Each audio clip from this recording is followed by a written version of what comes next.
Hey kids, shake them ropes. Rob McCarran traveling the streets of Nashville looking for apple cider, hard ciders in various bars. Go follow him on Instagram. He wrote a funny update that Kid Rock's bar has no ciders on tap or in cans. I'm Jeff Hawkins. Joining me this week, I'm going to go with domesticated David Griffin, founder of the Soda Pop Comics podcast, covering all the week's releases from Marvel's X-Men and DC's Absolute Comics. I love this last line you wrote for your intro. Joe Lanza told Dave his nerdy BS would never be on the Voices of Wrestling network. So I, Jeff, called him up in the spirit of building bridges. Now, look, Dave, I don't BS my listeners. I don't build bridges. I just burn them and move on. Well, I'll bring the bridge building today. Okay, brother. Cool. Yeah, so let's get a plug up top for your Soda Pop Comics podcast then. Yeah, Soda Pop Comics is basically, I was a lifetime chef and restaurant guy who became a single dad of two special needs kids through a very complicated sequence of events. And now they're getting to the age where I need to be here every moment of the day for them. And so I decided to pursue publishing comics because that's what I loved the most. And then I'd always been a fan of podcasting, and a few people pulled me aside and said, "Hey, you should really do this." And long ago, I was pulled into the Voices of Wrestling through the Lucha of the Hidden Temple and Shake Them Ropes. So I am very happy to be here and talking to the Hawk himself. And I had completely given up WWE until Shake the Ropes convinced me, pulled me back in, and I now watch WWE again. And what did you guys do to my NXT? Like, what happened? We're in a rebuild. We're in a rebuilding period, I think. I don't. Okay, but the shock of going from yellow and gold to what we're seeing now was incredible. You guys undersold the transitions. Did we? Because like 2.0 was dreadful, and then Yes. we started to get back on track, and we have some good building blocks, and then we got the Ava. I blame Ava mostly because now it's just another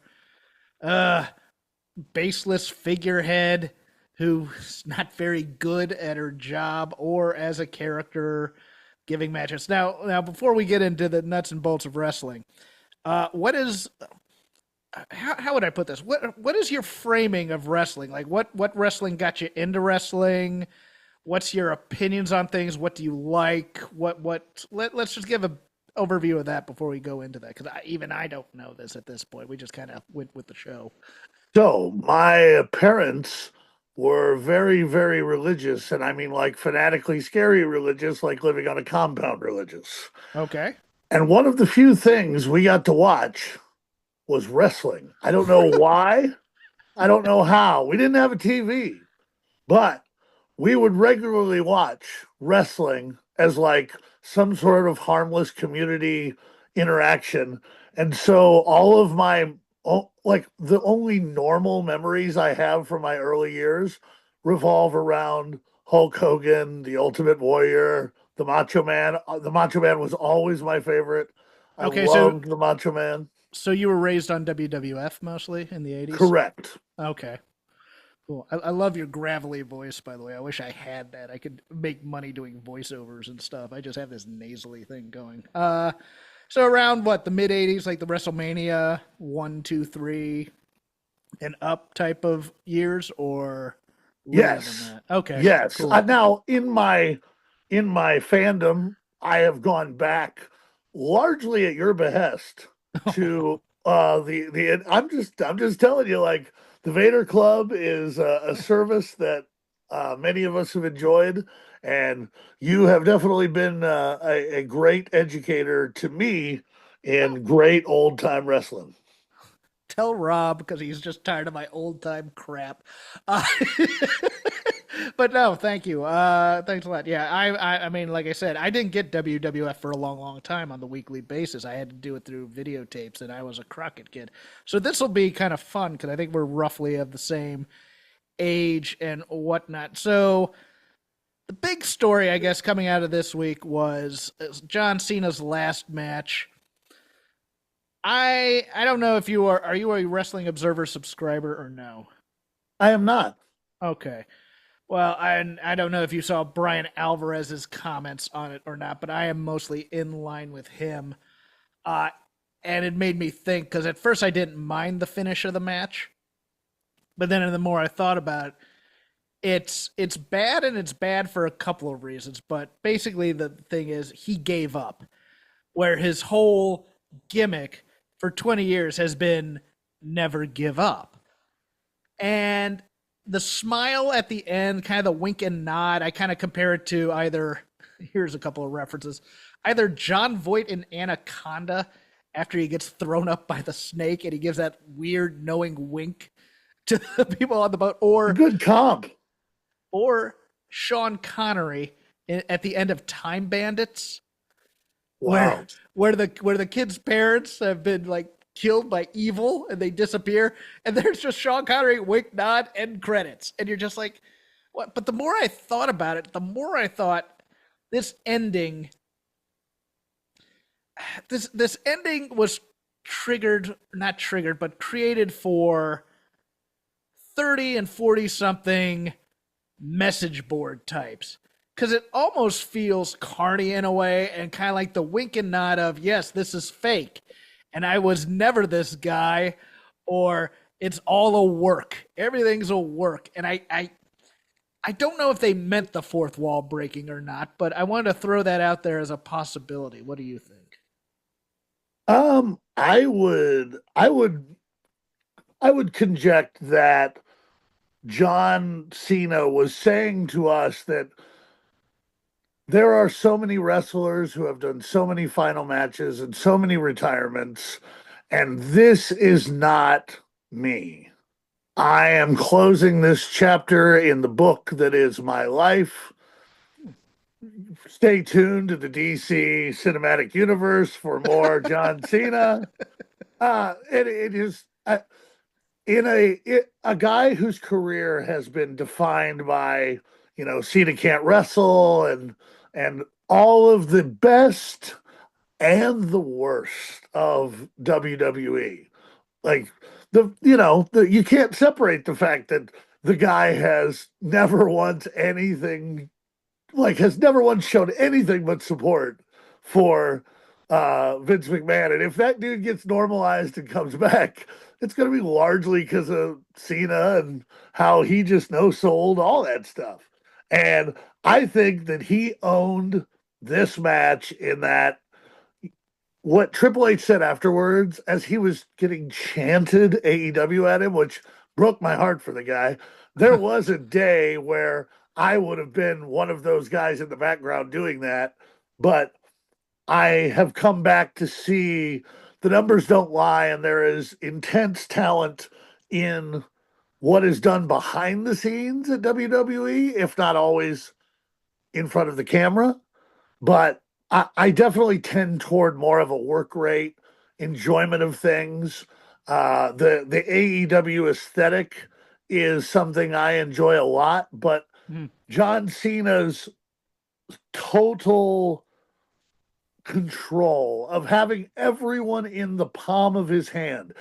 If you've ever gone to a live taping where John Cena comes out, when that man comes out onto that stage, you are 8 years old again and you are dancing on top of your chair before you ever realize what just happened.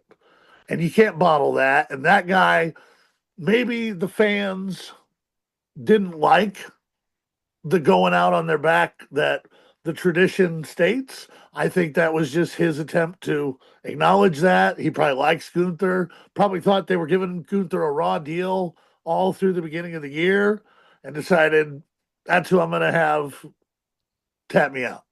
So I enjoyed it. I thought it Yeah, was The AEW chants at Triple H were interesting. Because I'm still, and this is part and parcel to my theory. I'm still not certain if that was because Cena lost or because the ending was too clever. And boy, I would have much rather seen. I think I'd much would have rather seen, because I think John Cena was trying to put out there that he was at peace with the career ending and being choked out.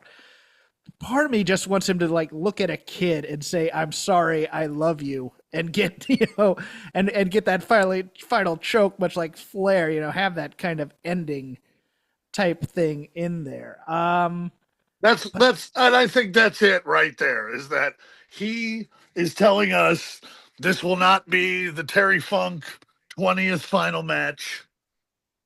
Yeah, This is my bookmark. Hey, 1 second, if you would. I'm running low on.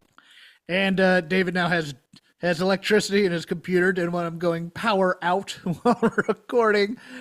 Um, Yeah, but were they thinking of an adult audience or were they thinking of the general audience here? Because it's just one of those things where it just felt like it was too smarky at times. It's like for people in the know, like, and it's an inside joke as opposed to children crying and him being desperate to be the hero for the kids and stuff like that. That was kind of like, oh, you all watched me for all these years. See ya. um, Well, AEW and WWE have kind of influenced each other in bad ways. yes. And WWE has definitely taken on a lot of that being the elite, wink, wink, nudge, nudge, say no more energy that the AEW brought to the table. Yeah, I did want to say something though about, because like listening to everybody, because I listen to Dave Meltzer, I listen to Wade occasionally, I listen to other people talk, and when they were talking about John Cena's legacy, they missed what I think was the most important thing in his legacy, because they were just looking at it from either comparing it to greats of the past or match quality or whatever. And we had a Rob and I had a pretty good talk last week, and I think corporate mascot's a good call there. But I think we totally glossed over how not just awesome, but in a way mentally taxing. He holds the world record for the number of Make a Wish requests ever, and he never said no to those. And you watch the videos where like you see the kids affected by that, and having worked a little bit and volunteered a little bit with the Make a Wish Foundation, you ask people occasionally, and you go like the celebrities that are asked and stuff like that, and you are that child's last dying wish. And that has to, I mean, like, John Cena seems to be a blunt instrument in many ways to me. A guy, I mean, the guy, that China Taiwan thing still lives rent free in my head from him, where he is just a perfect politician in some ways, where he will not have an opinion on anything if it will hurt his career.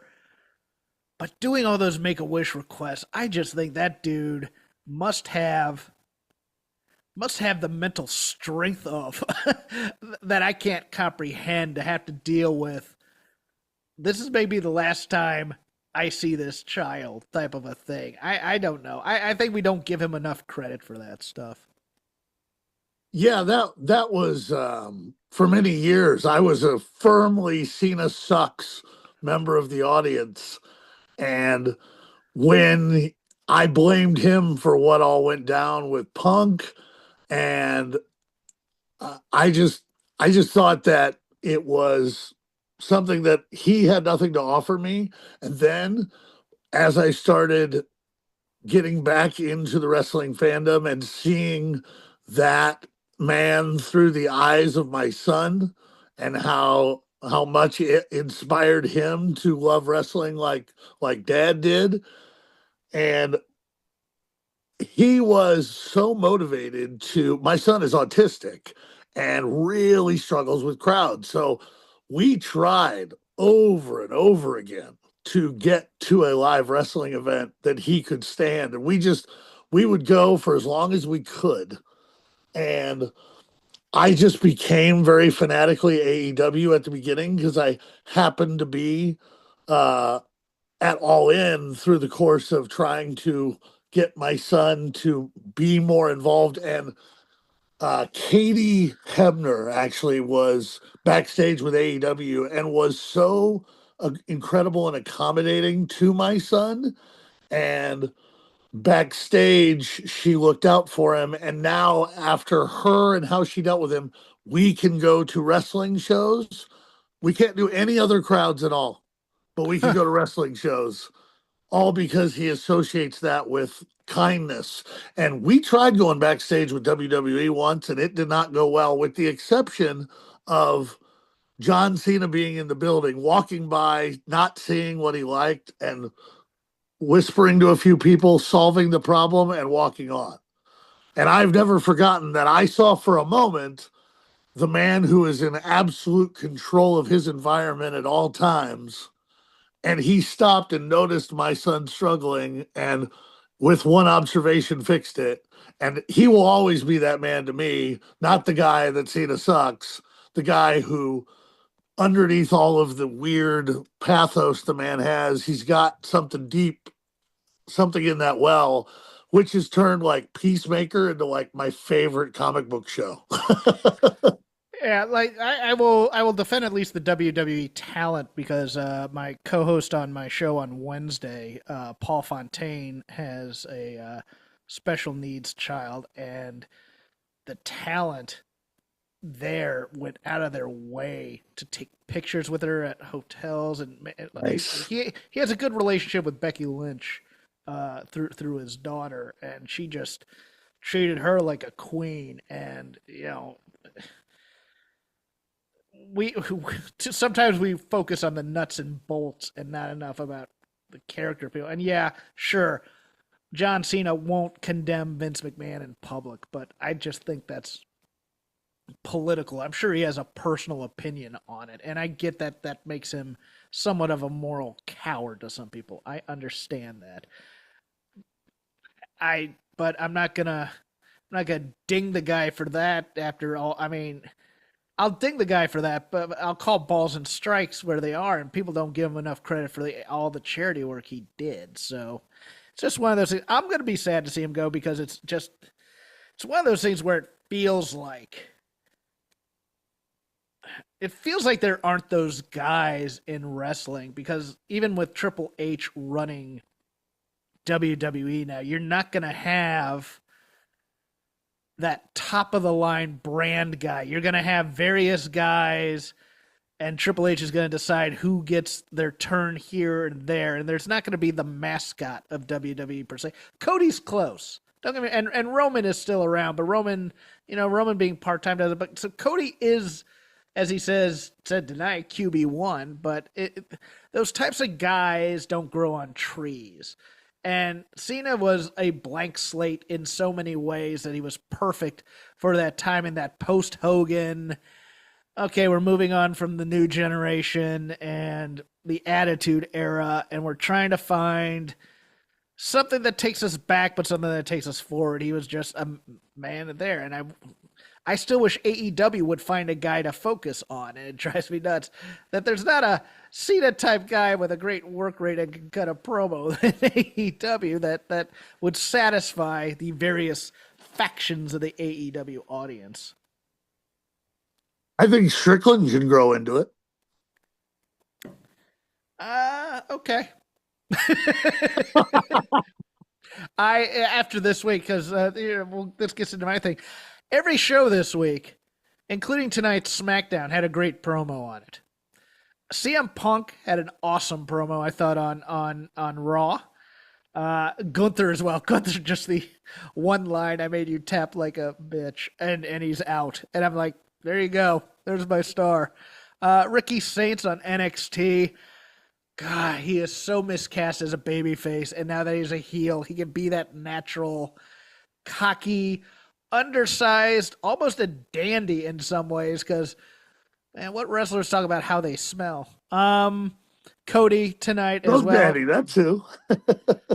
But there's some, I mean, at least according to hardcore AEW fans versus people like me, some, what did you think of the MJF promo? Because I thought it was absolute money. And a lot of people didn't like it. They didn't like the staging of it, especially because of the, three guys listen to one guy talk and they don't do anything about it and they don't say anything about it. But MJF, to me at least, and I'll give my opinion and then I'll give you your chance here. He came out and I mean, my mom was watching AEW with me, and my mom hates wrestling. Uh, she hates she hates John Moxley because he bleeds. It's just one of these things. She gets scared for the wrestlers and stuff, but she watched MJF and she asked me, "Does that guy have actor training? Because he's awesome and he holds himself well. He controls the situation." I thought he cut a pretty good promo for the most part without I mean, there's some fourth wall breaking that you have to excuse, but the attitude was all there.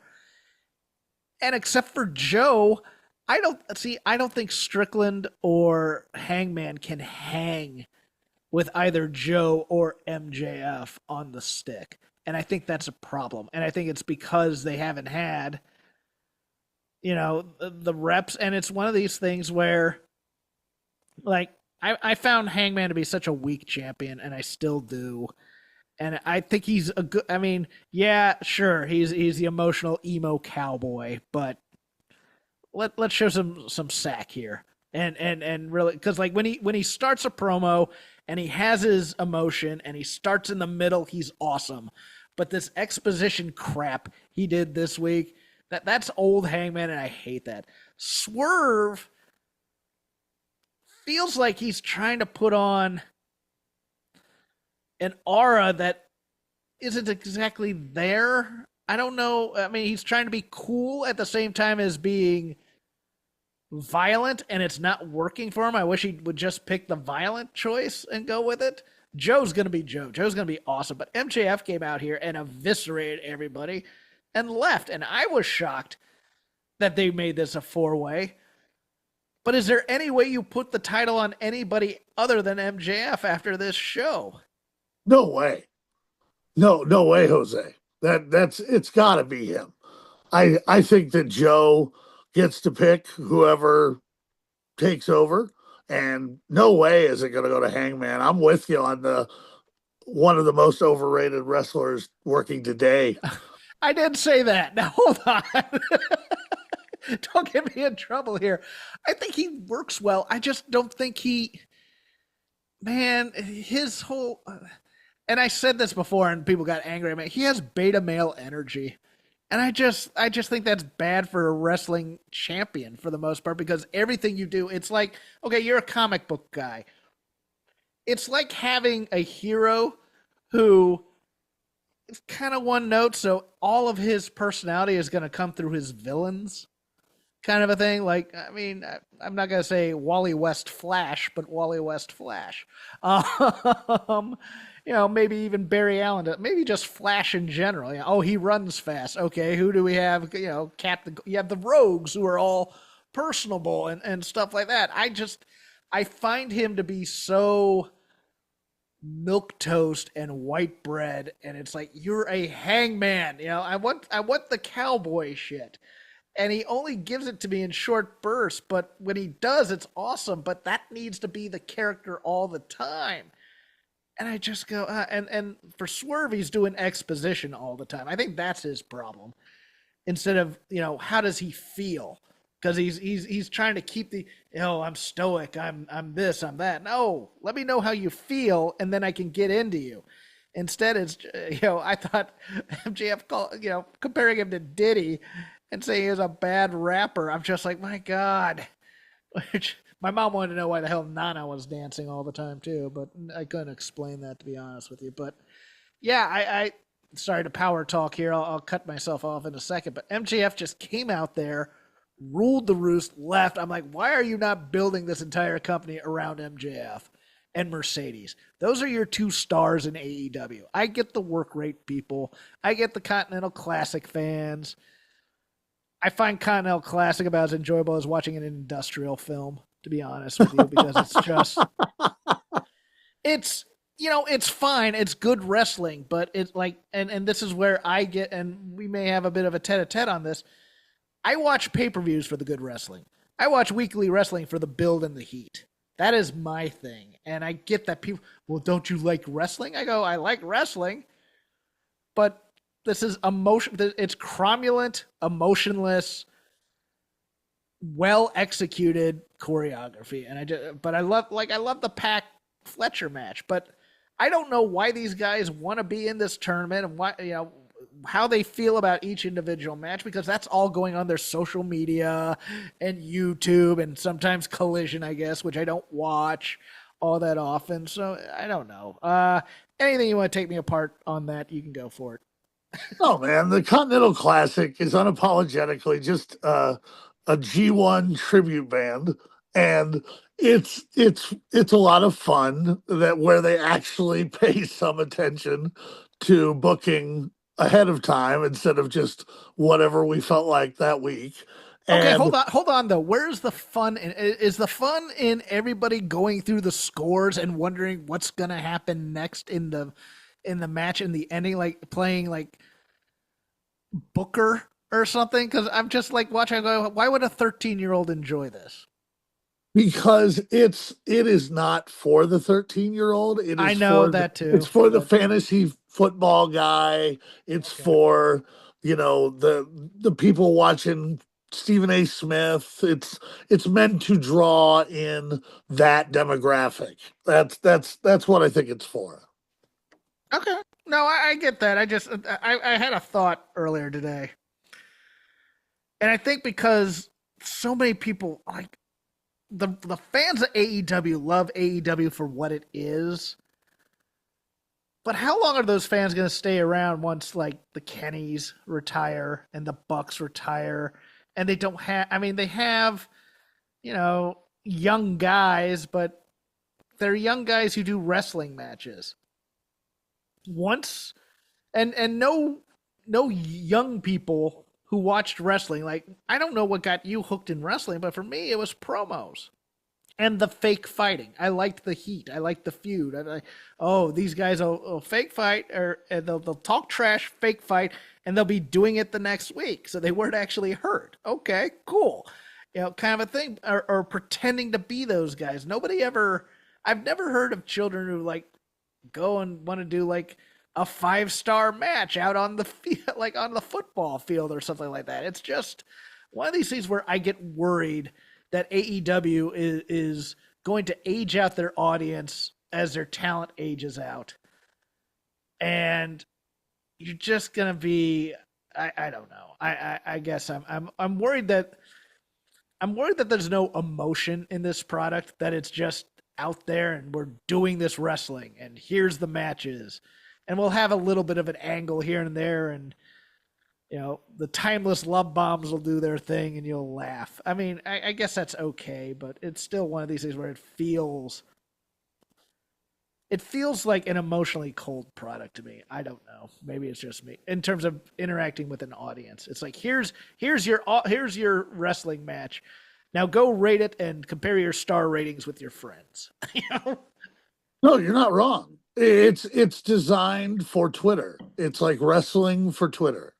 It's they lambast WWE about being, oh, it's just moments, moments, moments, but they do know how to shock and awe and really make that connection with their fans that we're seeing AEW die on the vine without it when it comes to their live attendance. I remember at the beginning, I really had to use some capital, some social capital to ensure us with good seats at all AEW events. And now you can walk up to the front and, get on the Ticketmaster and get 4 tickets and not even use two.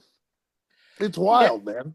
yeah. WWE goes hard in the melodrama, which I don't necessarily like, but their strength is they connect with their audience. I mean, the Yeet stuff and LA Knights promos, and now Joe Hendry being in there, and that's what's going to be a positive for him. Is I mean, that's how Enzo Amore became a millionaire with his dumb shtick. And if you get the call and response thing in WWE, your money. And it's not that I want that in AEW. It's just like it feels like at times, especially in the upper echelons of the company, that they don't want to do that basic retail politicking of promos, media, hard sells, the stuff that seems carny to people, which is part of its charm. But I mean, that's just me. Well, but being an AEW fan, I feel like that company loves me. And Yeah, being a WWE fan, I feel like that company despises me. that's And true. That's true. They don't need you. I won't say despise you, but they don't need you if you don't want to watch. AEW does love their fans. I want more. I wish they'd do meet and greets again. You remember when they used to do those before pay per views and stuff like that? And then MJF didn't show up. Took a flight out of Vegas. but that's in character, really. Yeah, that's true too. It's one of these things where it's like it feels like they changed from we're a company that loves our fans and really wants to meet you and stuff like that to we like our fans and we're going to give you what you want, but keep your distance a little bit. Maybe that's I No, don't know. absolutely. That's why they're losing market share. That's why they're losing live attendance, is because it's just kind of where they show up, and the thrill is gone with a lot of them. Like, go talk to Dory at the Victory Roll Cafe in Indiana.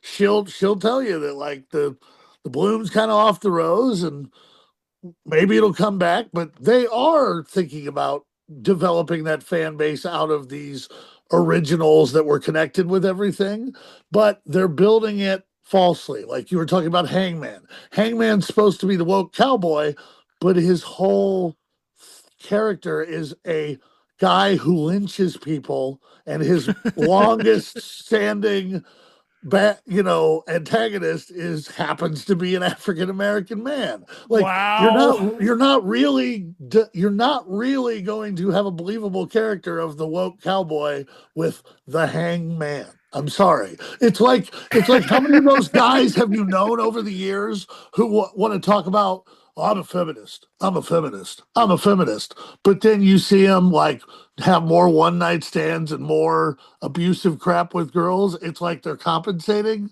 You see what I'm saying? Like that Yeah, lacks real authenticity. If like if he like was like like wearing your it's like wearing your empathy as like a skin or whatever, and it's like yeah, no, I get that a bit. Yeah, especially the feminism thing. Yeah, it's gimmick. yeah. It's all pro wrestling a little bit. But you wanted to talk about the WB merger. Now go into your thing. Oh, I'm just I am very interested in a world media level. I'm worried about the state of wrestling right now. Um, I think it's good that we are seeing people still getting TV deals, but how everything's sort of homogenizing a bit really worries me. There's not like Lucha the Hidden Temple and the Robert Rodriguez's stuff on. El Rey Network. Yeah. Yeah, like re-energized my love of wrestling so much.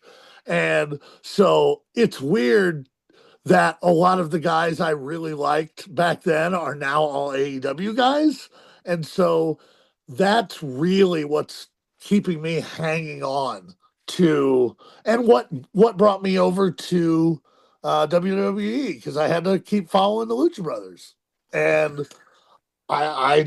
I'm very curious to see if I'm actually a stockholder for Warner Brothers, and I have already made my decision on what I'm going with, just because we've got Netflix who is going to take all the movie stuff, and we have Paramount who wants to take everything. And I've just been trying to learn more about what this all means, because my business with the Soda Pop Comics is connected to the industry, which overall year over year comic book sales have now grown by almost 20% from 2024. Really? I yes, and everybody always seems shocked by that, I but am. I it is. Well, Absolute Batman issue 1 is going to sell 1 million copies, and that's the first time a comic book has sold 1 million copies since the 90s. Okay. Cuz I knew that like Golden Apple is the big comic store out here where I am at LA, and Yes. collecting basically took a nosedive with the advent of digital comics especially. So that shocks me that so is that 1 million print or 1 million with like licenses and stuff like that for digital? With print. They've Okay, had that no, that's impressive. That they've had really is. 12 reprintings presently of Wow. Batman issue 1. And this is Absolute kind of Batman issue 1. and the absolute comics are kind of like the Marvel version of the Ultimate type stuff. Is that what that is? Yeah, they basically got tired of watching Marvel mess up the Ultimate Universe opportunity and said, we're going to do this right. And boy, howdy, are they. Is Jeff Johns in charge of it? Because it'll be nothing No, but crime syndicate stuff. no, Uh, yep, nope. Jeff's off uh, in independent creator land. oh, is he? Okay, I didn't Yep. realize that. I had some dealings with him early in his career at Warner Brothers. How did that go? He was fine. I mean, it was. I mean, it wasn't anything deep or anything like that. So it was just passing. When I heard, we had mutual friends, so I thanked him for bringing the Rogues back for the most part. Yep. We got a little bit nerded out because I was not a Mark Wade guy. But I'm getting off track here. Hold on. I'll get back. I do that. That's my fault. I'm sorry. No. You're good. I will talk about anything that strikes my fancy. I will talk about comics forever because I collected them forever. But so, which deal are you favoring? Because it sounds like they're favoring the lesser money deal with Netflix and have rejected Paramount. But I still think Paramount's going to try for a hostile takeover here. Well, I'm helping them because I already signed my shares over to their deal because as a lover of the theater, I feel like Netflix will use that opportunity to undermine the live theater business as much as possible. And All right. all other concerns kind of fall by the wayside to me. So I think, you're the minority then, because most people would rather they go with Netflix and go away from the Ellisons, who they just view as evil corporate, you know. well, I think And evil corporate's a tad redundant. yeah, I don't know. I think, and in terms of wrestling, I don't think it matters. I think people who are scared, like yes, Netflix is a WWE partner, but I could see a situation like I think it's number one. I hate streaming. I hate all these stream. I hate that every company decided, oh, why is someone else profiting from our content? We'll just make our own streaming platform, and then they just make a bunch of crap. Like I find Peacock annoying in more ways than one. Well, they're the worst. But it's one of these things where I think it's going to be, and Garrett Gonzalez, a friend of mine who runs Fight Game Media, I think he has this correct. I think while Netflix is a WWE partner and WWE might try and use that leverage to keep it off, I think they just want people on the app, and I think HBO Max would be its own separate shingle. And then people would go in there, and it would just be the same old Max that they've always had. And if AEW is a hit with that Max crowd, they'll just keep it on there. I don't see, like, people are panicking because they think there's going to be all these like backroom machinations and stuff by WWE, and there might be. Don't get me wrong, there might be, but I think the more people that Netflix can get on and using their service and staying on the service for longer and whatnot, that's the end game. They could give a crap if it's two competing franchises. They just want the content on there.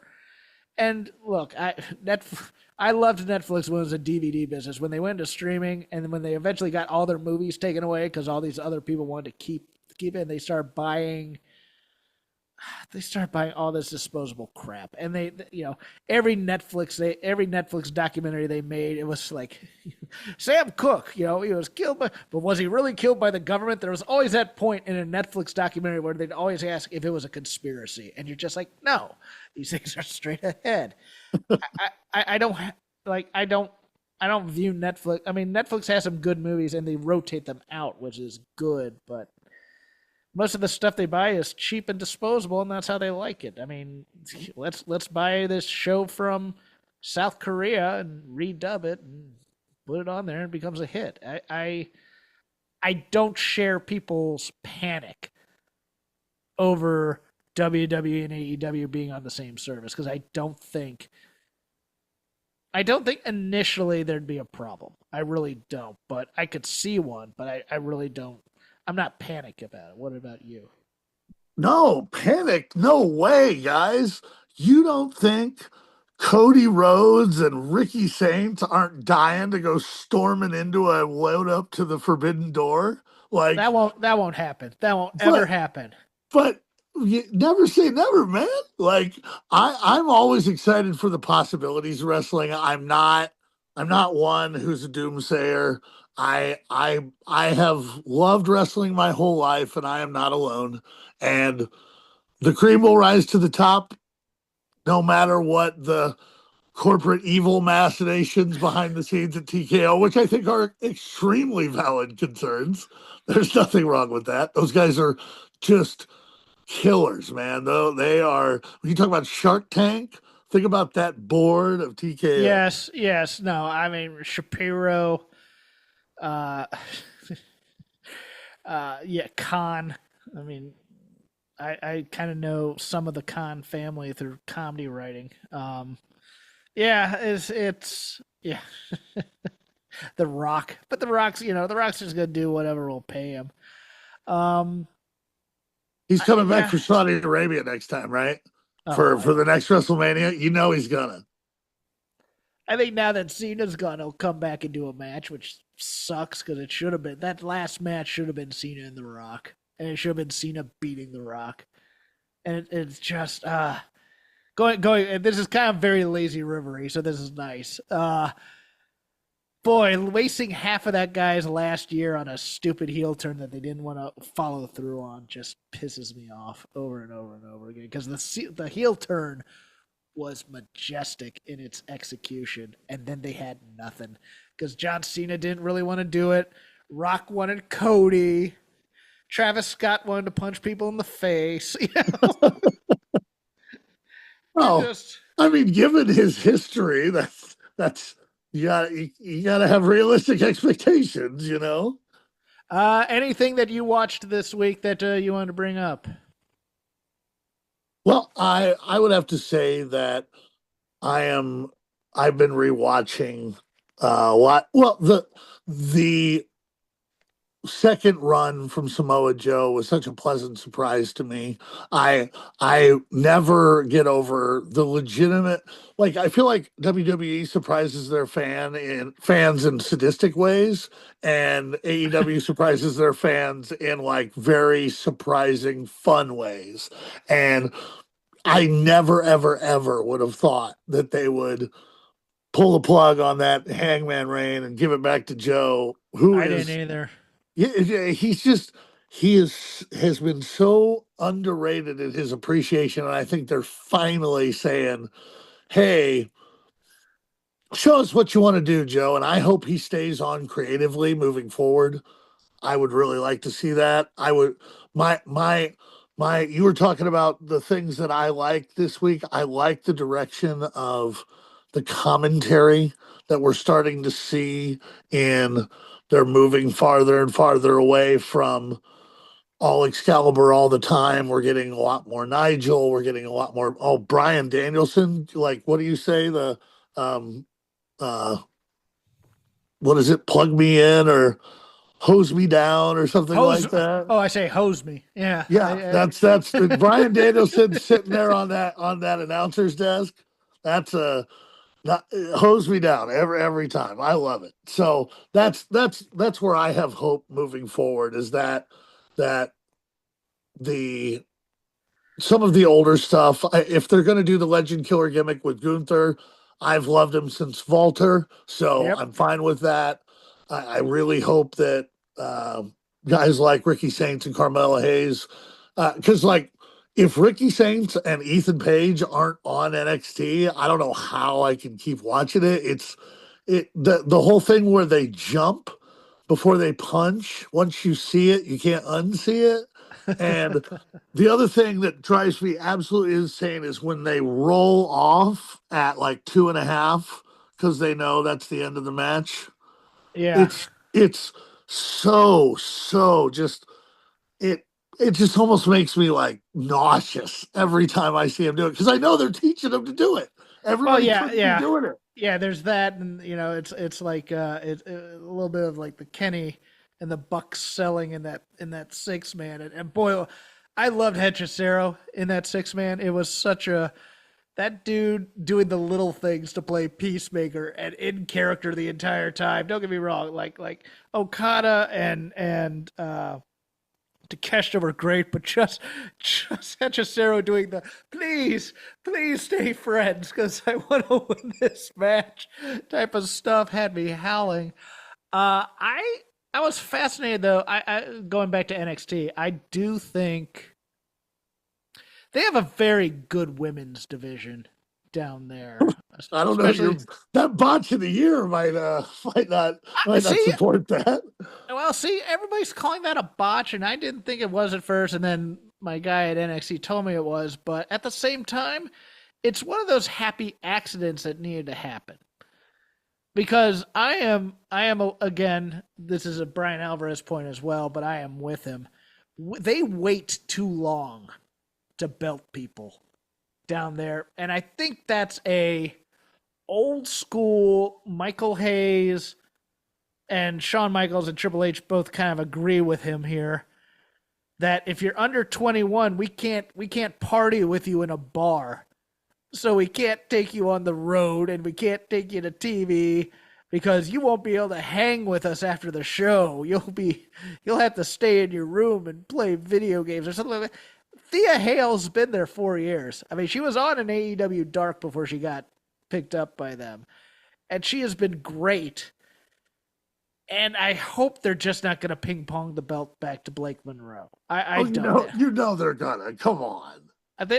I wouldn't though. I would go through with this Jordan Grace heel turn because Jordan hasn't done jack since actually being signed. It's the weirdest thing. It's like once they sign you, don't need you anymore. Um, and I love Kendall Gray and Maddie Ren Sinclair. I think they're just a great little duo. I think that match was a lot of fun. I think this new Fatal Influence with the redhead. I forgot her name offhand. I think it's much better now because you have three power players in there who are pretty good. Their women's division is okay. It's just the characterization is the women be fighting all the time, and it's bad. I almost used another term. I didn't want to seem derogatory, but it's just Sure. the all women secretly hate each other. I just hate that as a WWE trope. It's ridiculous. I mean, it's not as bad as trying to make Maxine Dupree a killer, but on the other hand, Yeah, I don't feel like the women's division gets a lot of creative input. It doesn't seem that way. they don't. But they have a lot of great wrestlers in there, and it's Absolutely. top. It's top heavy now at the top, and you're just like, where are we going to fit all these people? Because it's like Julia is still kind of an afterthought, and she's spectacular. So I'm just they may need their own women's league for. I mean, this is why I like the TNA partnership, is you can send like the youngins down there to win their titles and wrestle some veterans in there, and then you don't have to worry about the glut up top. But thank God we still have Nikki Bella hanging around. I respect the hell out of her, but I'm just like she doesn't have anything left in the tank in terms of in ring for me. So I don't know. It's one of these weird things. Yeah, we've gone about an hour. What else you got on your plate? Anything you want? What? Okay, explain to me because you may know a little bit about this because this will be a tie-in with AEW.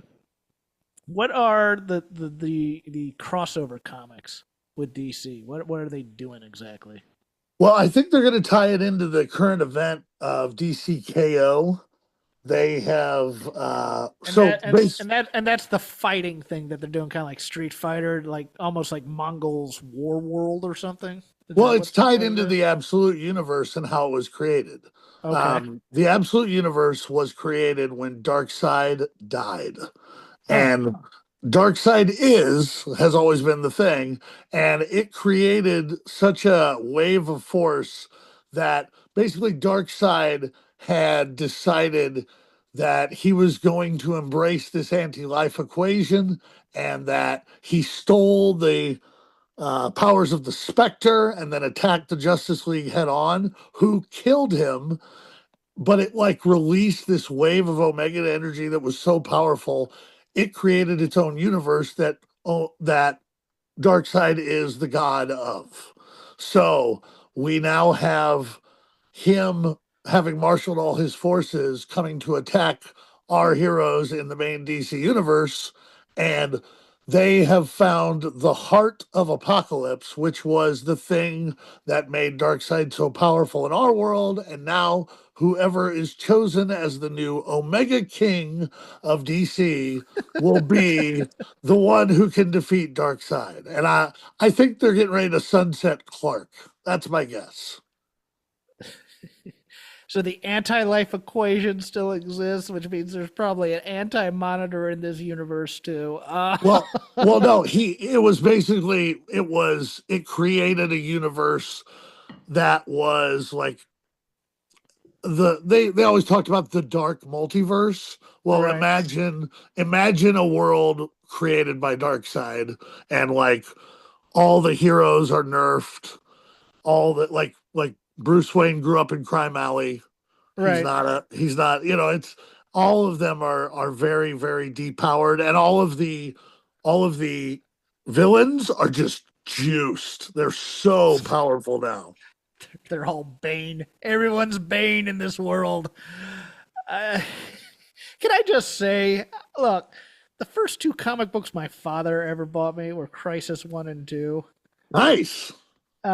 When he was traveling, like I'd get comics occasionally from my aunt and stuff like that. And we have screwed up the multiverse since 1985, and we've been trying to get back to it. And now we have a dark multiverse and this thing. Okay, so how do the AEW wrestlers fit into this? So we've already seen AEW, we've seen DCKO boss battles announced, Okay. where they will be going off into literal alternate worlds that WB owns. Like like Superman will be fighting Homelander. Um, there Oh there God. will be several different like Sub-Zero is going to be fighting, I think, Chan- Aquaman. Chandler Bing? Come on. No, it's wild. Like Joker is going to be fighting Annabelle. Like Oh, it looks really? oh yeah, man, this is real. And I think that they're going to work that in somehow with that they all get trapped on a round where they have to fight these professional wrestlers. So I don't really know how it's going to work yet, but I can't wait to send it to you. So, so are the AEW people going to have superpowers, or are they going to just be wrestlers fighting? Okay, I'm here for this kind of, I guess. Whenever they do these different rounds of battle, the rules change for each round. That's why it's like a video game. That you're getting to see lots of different versions of the character. Like all battles are to the death, so that's kind of fun. Like Zatanna just murdered the crap out of Harley Quinn this week, which was long overdue. And then Zatanna overcame the plot armor and stepped up to the battle. Earth 3 Kenny Omega. That's what I want. Uh, yeah, okay. That'll be something, I guess. It was weird when they announced it. It's like, okay, cool. They got like graphics up here. And, maybe they'll be like, I was thinking the amalgam universe where they're like, okay, Kenny Omega is gonna be, I don't know, the Flash or something like that. But no, they're gonna be themselves in the comics fighting on these battle worlds.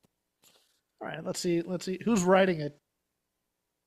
Well, I haven't gotten the creative teams yet. Okay, It's never mind. it's I think that that everybody got real spooked by the WB acquisition, and It's I gonna think everybody pumped the brakes for a minute. it's gonna turn into the old DC challenge where it's like you're left hanging. You're like, oh no.